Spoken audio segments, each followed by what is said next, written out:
Olá, meu nome é Jeane Oliveira, eu sou médica veterinária, sigo a linha da medicina integrativa e sou autora de vários protocolos diferenciados dentro da medicina veterinária e quero compartilhá-lo com você. Seja bem-vindo ao nosso canal, aqui você vai ver várias dicas exclusivas para médicos veterinários. E hoje nós vamos falar sobre o mecanismo da febre. Eu vou te explicar o que é a febre, qual o mecanismo que desencadeia a febre e quais os benefícios da febre para os nossos pacientes. Então, o que é a febre? A febre, ela não é nem uma doença e nem um sinal clínico. A febre é uma síndrome.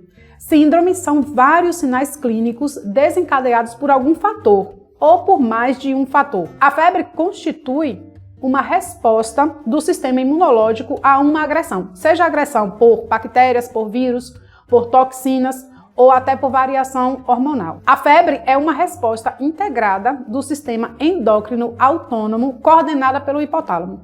Então, para entender a febre, nós vamos primeiro entender como funciona o mecanismo de termorregulação do corpo. O cão tende a manter uma temperatura constante entre 37,5 a 39,3 graus, independente da variação na temperatura do ambiente. Essa constância é mantida pelo mecanismo de perda, conservação e geração do calor. E tudo isso é gerenciado pelo hipotálamo.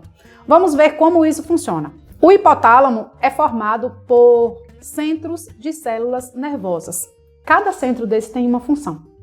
Nós vamos falar do centro que regula a temperatura, que é o centro regulador da temperatura. Esse centro regulador, ele é sensível à temperatura arterial. Então, como funciona? Há uma variação de temperatura ambiente. Vamos supor que o ambiente ele esquente. O sangue periférico, ele também é esquentado através das altas temperaturas do ambiente e esse sangue chega ao hipotálamo. Então, o sangue arterial, ele tem a temperatura sendo monitorada por esse centro de regulação de temperatura o tempo todo. Quando esse sangue chega a alguns graus mais aquecidos, o hipotálamo libera o mecanismo de perda de calor. O principal mecanismo é a vasodilatação e a sudorese. Por outro lado, quando a temperatura ambiente está abaixo, está frio, esse sangue ele é resfriado e esse sangue frio chega no hipotálamo. Da mesma forma, o centro de regulação identifica que é necessário produzir calor. Então, desencadeia mecanismo de produção de calor, que é o aumento do metabolismo basal, aumento do tônus muscular e também libera um mecanismo de retenção de calor, que é a vasoconstricção. Esse mecanismo de termorregulação possui um ponto fixo, que é chamado de ponto fixo de temperatura. Isso é mantido pelo termostato hipotalâmico ou termostato do hipotálamo. Então, como funciona? O hipotálamo, ele tem um termostato próprio. Esse termostato, ele é fixado em uma temperatura. A do cão é entre 37,5 a 39,3.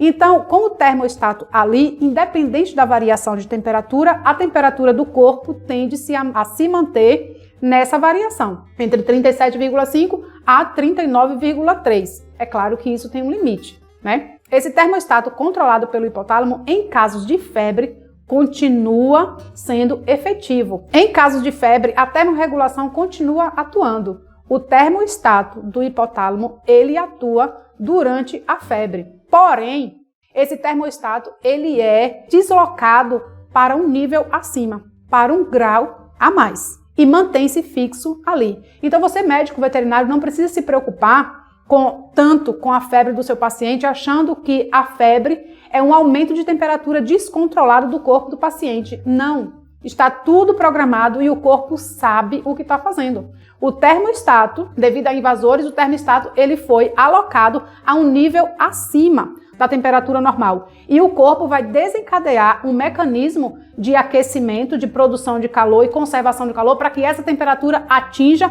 o novo nível do termostato e vai ficar ali fixado. Quando o corpo achar que deve baixar, o termostato ele vai voltar para os níveis normais. Vamos entender melhor como funciona isso. Então, no mecanismo de febre, o que acontece? O invasor do nosso organismo, ele estimula a fagocitose pelos macrófagos. Os macrófagos são os primeiros soldados a combater o inimigo. Então, quando há entrada do inimigo no organismo do nosso paciente, os macrófagos, eles automaticamente vão fazer a fagocitose desses inimigos. Sejam vírus, bactérias ou toxinas ou até proteínas estranhas. Então, durante essa fagocitose, é liberado pirógenos. Esses pirógenos atravessam a barreira hematoencefálica e atingem o hipotálamo, que é aquele feixe nervoso que tem lá no hipotálamo regulando a temperatura. Quando esse pirógeno alcança o hipotálamo, o termostato do hipotálamo ele é alocado a um nível acima. Então o corpo aquece 1 grau a mais, ou até 1,5 grau ou 2 graus, a depender da necessidade. Então, temos aí um estado febril do nosso paciente. Nesse estado febril, são ativadas outras células de defesa. As células de defesa, como leucócitos, monócitos, macrófagos, funcionam muito melhor e com uma velocidade muito maior em temperaturas febris.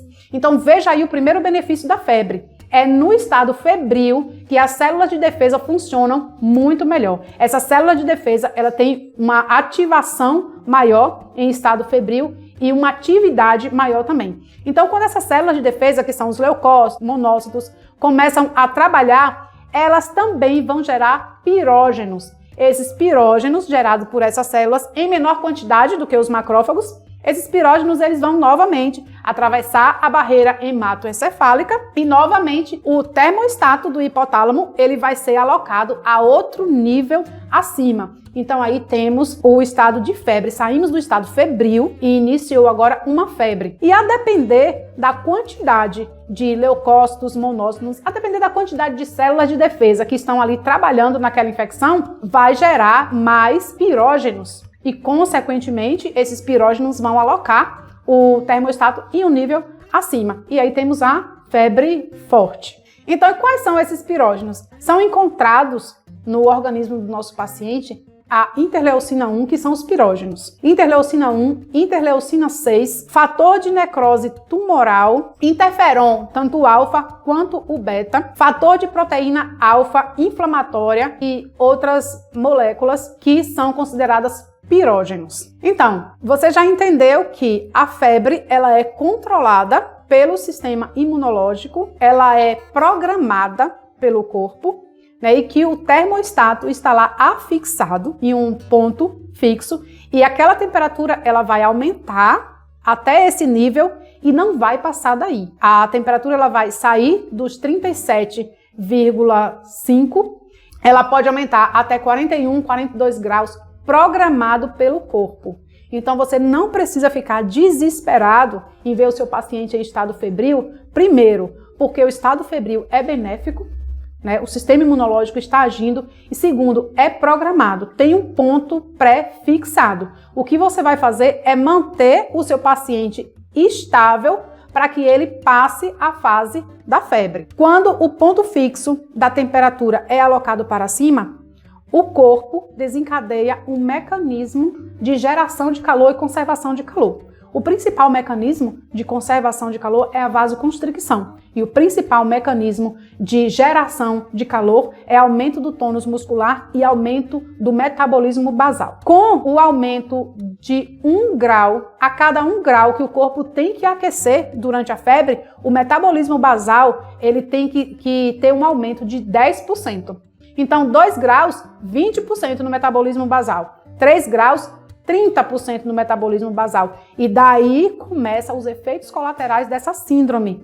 Daí começa tudo que sentimos quando estamos com febre. Vai haver um desequilíbrio. Né? O paciente, às vezes ele chega já desidratado, já com deficiência nutricional e vai haver aí um aumento no metabolismo. Então o paciente ele perde peso rapidamente, ele desidrata rapidamente, perde peso rapidamente e debilita rapidamente, se não tiver um suporte de manutenção. Se não tiver aí um tratamento de suporte para esse paciente. A febre tem todos esses efeitos colaterais se não tiver um suporte para o paciente. Depois da geração de calor, vem a dissipação do calor. Esse calor ele tem que ser distribuído igualmente pelo corpo todo do indivíduo. Então, esse calor ele é distribuído através da respiração, sudorese, condução e radiação. Ele é distribuído igualmente para o corpo. Então, durante todo esse fenômeno de febre, vai haver um desequilíbrio eletrolítico do nosso paciente, entre outros desequilíbrios que vai haver, né? Mas o principal é um desequilíbrio eletrolítico.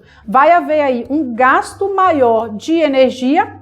No entanto, o paciente está debilitado, provavelmente sem se alimentar, e vai haver um gasto maior da molécula de água devido à sudorese e devido ao aumento do ciclo de Krebs, que vai haver um aumento do ciclo de Krebs para haver um aumento do metabolismo basal. Então, nesses casos aí, o paciente ele tem que ser mantido no soro, tem que aferir a glicose a cada 1 hora, a cada 30 minutos, para manter o paciente com um nível energético aceitável pelo corpo hidratado. Nesse paciente aí também você pode aplicar o soro ozonizado. O ozônio na corrente sanguínea, através do ozonídeo, ele pode combater bactérias, combater vírus e ele vai potencializar o ciclo de Krebs. O ozônio, ele potencializa em 4 vezes o ciclo de Krebs. Então, a cada ciclo de Krebs que você vai ter, o seu paciente ele vai ficar mais forte 4 vezes. Então, pacientes com febre, seja lá por qualquer motivo, vírus, bactérias ou toxinas, soro ozonizado vai ajudar e muito o seu paciente.